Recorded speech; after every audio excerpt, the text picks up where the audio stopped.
aircraft, they will be waving to you. Make sure you give them a wave back. And there we go, as you can see, our first full lift for you in Southport. There's two Stearman aircraft coming back now to display fully for you. The Allied pilots flying fighters and bombers all over Europe in World War II, and they were often taught to fly in these American Stearman biplanes. Designed primarily as a trainer, stable enough in the air not to catch novice flyers out, but rugged enough to survive clumsy landing, which is why they were used as training aircraft. The Stearman itself first flew in 1933. The company taken over by Boeing just 5 years later, but the name stuck. Sales of the Stearman initially very modest, but becoming the World War II transformed the market. And in total, about 10,000 Stearmans were built by the end of the war in 1945. Nice big waves to Dave, Mike, Kirsten and Emma as they come towards you.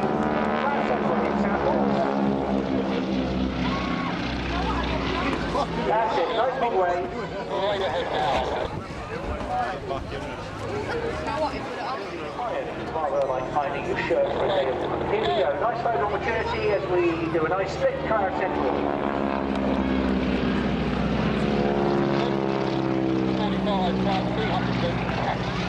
As you can see, the fixed undercarriage, which makes it very different from some of the aircraft displaying here today.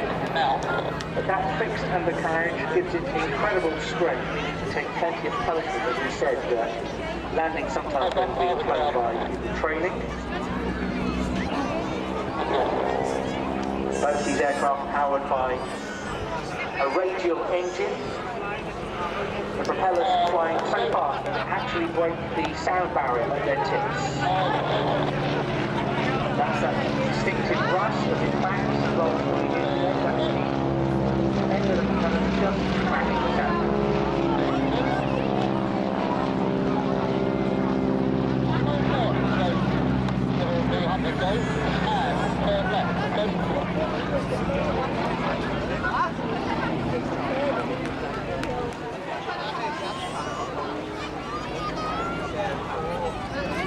When it's used as a trainer, the two pilots sit in tandem with the instructor in the rear.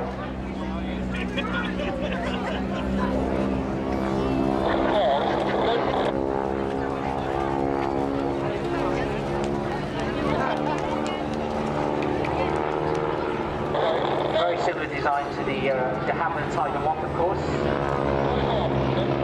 Although that is slightly smaller and less powerful. I've not seen a video. Now, of course, when the war ended, thousands of these aircraft rolled into the civilian market, where the phrase barnstorming really comes from.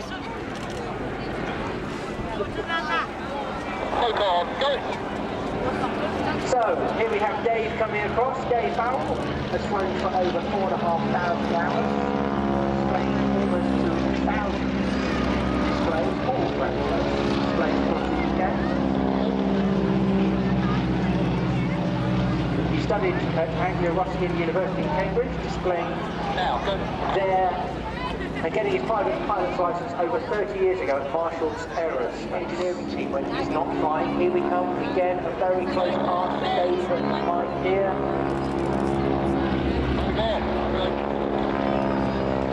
David has flown at air shows all over the world, as far afield as China, Australia, India, and Philippines, to sitting in the cockpit. And Kirsten's favourite part of the routine is when the wingwalkers climb around the aircraft. So you have to kind of go on the cliff and then get back into the seats. She loves the exhilaration and freedom of the aerobatics, so when they're it's incredible to watch. They clip themselves onto a control column. One thing which is quite incredible is the engines have been uprated. And that's because, although they are, in comparison to the rest of the aircraft, what you consider to be the drag on the aircraft. So normally the Stearmans would have a 200 horsepower engine. The Super Stearman's flying for you today, driven by 450 horsepower radial engines. So So with the Wingwalker on top and to all that drag, you need a really powerful engine, so they have the extra power. Those manoeuvres.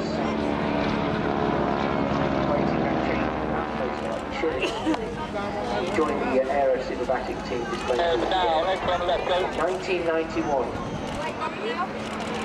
He's been there ever since and was one of the first teams in the world of AeroSuperBatics to visit and display. And on Mike's wingtips we have Emma. Simon, what can you tell us about Emma? Well, Emma's got the best first line of a biog I think I've ever heard. She's been doing this since 2013. You can see they're waving to you, they can see you. Big smiles and waves back to Emma and Kirsten and the Super Aerobatic team displaying for you in Southport.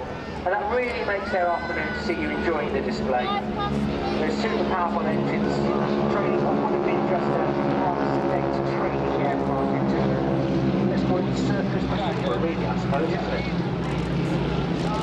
Barnstorming displays for you there. Am I right, Andy, that those All the way back, he likes playing classical music, playing the violin.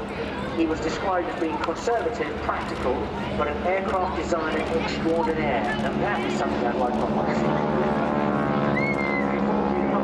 In 1927, as we said, he really gained a massive following. Over 10,000 of them built as training aircraft for World War II. There's the arabesque. There we go.